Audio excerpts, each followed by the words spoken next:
The first conversation we're going to have is asset mapping.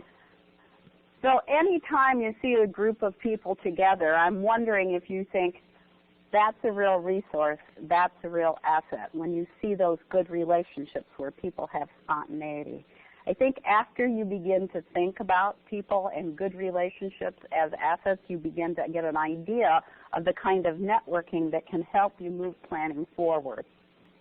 I'd like you to look at page 2 of your workbook. This is a sample of an asset map. As you'll look, the asset map is divided into 3 pie pieces. One of them is skills and interests and gifts. The other are groups that we might be involved in. And the third are names of places, places that we go to in our lives. And if you look at this asset map, you'll see that the skills, interests, and gifts are anything you like to do for fun, you're good at, or you're interested in. And there are several examples listed under there. The name of the groups are the names of the groups and or organizations or associations that you are part of. So I wouldn't just put my work group, I would put the name of my work group. So for me, I'm a member of the Learning Community for Person-Centered Practices. So one of my groups is TLC PCP, because I have to abbreviate that. But I put the actual name of the group down. Another group I'm a member of is my Kernan family, and I would put the Kernans. And that encompasses at least 150 people in the Quad City area. We're a big Irish family. What can I say?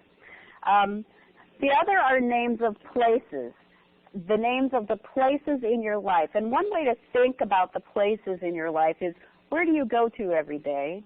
Where do you go to every week? As you leave the house, what's the next place you're likely to go to? Think of the names of the places in your life. Now, the purpose of this is not to say that every single person you connect with has exactly what you want or need. The purpose of this is to demonstrate that we have many, many more connections than we are actually aware of on a day-to-day basis.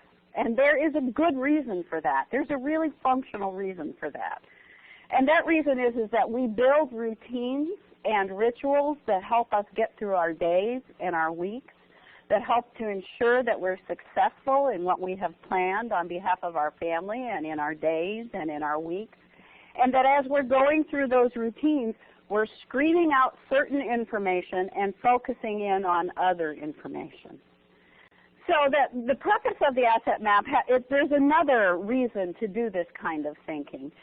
I've found when I use this in planning, whether I'm doing large group planning, large groups of people coming together to do planning, or a team coming together to do planning on behalf of one person, that usually as we go through our days, in order to start thinking about what a good life can look like, it helps us to expand how we're thinking, to break out of the everyday kind of thinking that we're likely to be doing, and to expand how we're thinking. And it usually takes an outline or an organized way of thinking about that to help bust us out of that daily routine. Now again, daily routines are very healthy, and there's lots and lots to learn from a daily routine. But the purpose of this is to look at how we are connected in community. So think about the person that you love in your life that you're likely to be doing a plan for. You might think of one person if you're doing plans with lots of people, or you might think about your own family member. Think if people who are around the person you love loan one or two of their connections. What does that do to expand their connection? What does simply picking up a phone call and making a call do to strengthen a team? So a story I have about that is in February, I was working with 2 people who are living together, and they each had a plan done. The people who were around them and they were kind of tired, and they were feeling as though the things they needed to do, they didn't have the resources to do. So we did a modified version of this map, where people had the opportunity to be comfortable, to relax, to have something to eat, and to spend 10 minutes getting to know the other person in the room, perhaps in a different light, and to think about the resources and their assets perhaps in a different light.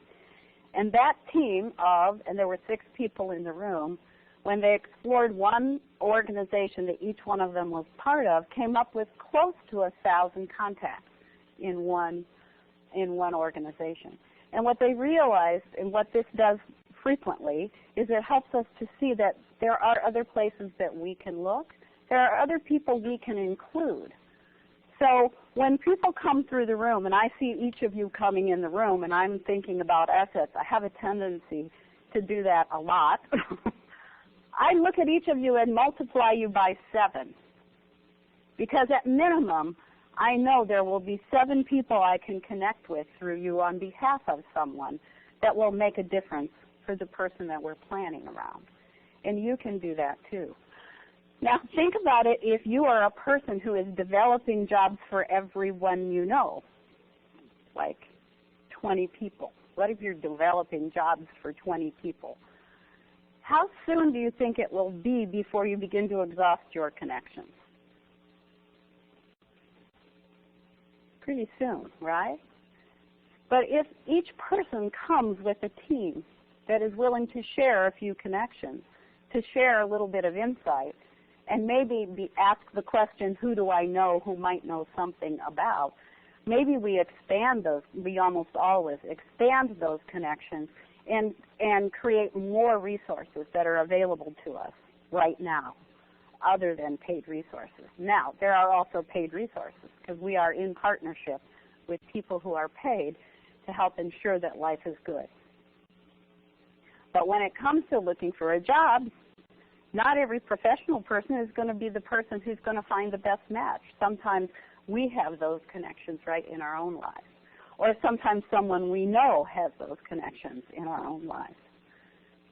So to think about what are we asking for and what are we after and what exists right now that I can have access to. Now the other thing that this asset map exercise does is when it comes to looking at options, it gives us the opportunity to step back, take a very few minutes, and look at what we can pull together. Then, what if somebody who knows us well is looking at our assets with us and can ask us a few other questions? How many more assets would we come up with? How many more possibilities would we come up with? And in this one conversation, you're looking at what are some real strengths? How do we give back to our community via sharing our interests and gifts? How are we already engaged in our community? Can we strengthen any of those ties?